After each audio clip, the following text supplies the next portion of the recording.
This year's got off to a great start, and I would have to call out the Easter campaign as the highlight of the year. A really big event for us, and really well received by the general public and those businesses surrounding that. What we're really keen to do is to work with key spaces in the city centre where we know people will be drawn to.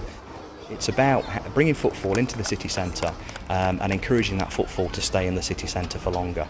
It really is about giving people a reason to come into Aberdeen. We've got a number of events that are happening throughout the summer where we're both supporting but also leading.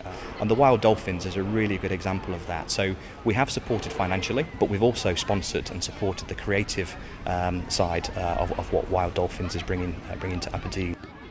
We are well placed in terms of the Christmas campaign, but what you'll see different this year is that visually it will be much more of a winter festival.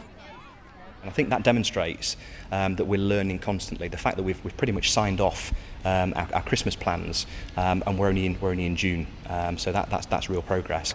I have no doubt at all that the winter campaign and the ice rink this year will be bigger and better.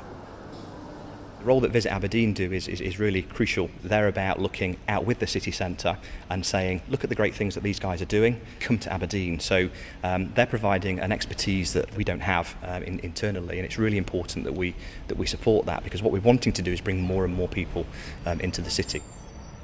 The relationship between Aberdeen Inspired and Visit Aberdeen is obviously very close. One of the decisions that Aberdeen Inspired took very early on was to use Visit Aberdeen as their marketing wing, if you like, for the city.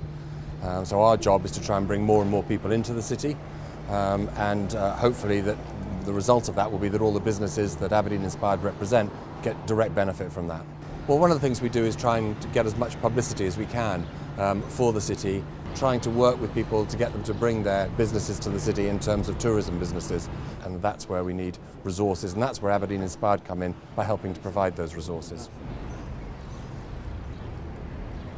Mark got involved with Aberdeen Inspired about 2 years ago now, actually, and over the last 2 years we've worked really hard with them to deliver cultural projects.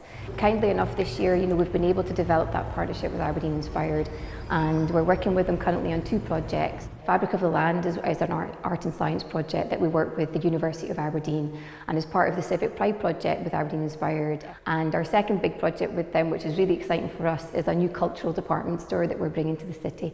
So it's a very different model. It's something that Aberdeen's never seen before, and we're really encouraged that Aberdeen Inspired have kind of embraced it and they're going to support it. Essentially what we're keen to do with Aberdeen Inspired is to kind of look at disused spaces that are maybe not being used as well as they could be, and maybe to kind of, by highlighting the kind of use of a space in a different way, it might bring in potential new clients or new providers of services within the city centre. The vision for Aberdeen Inspired, it's just to keep building and keep doing what we're doing, because ultimately it's about what's the best value we can get from the money that the levy payer has given us to bring that footfall in and keep that footfall in the city centre.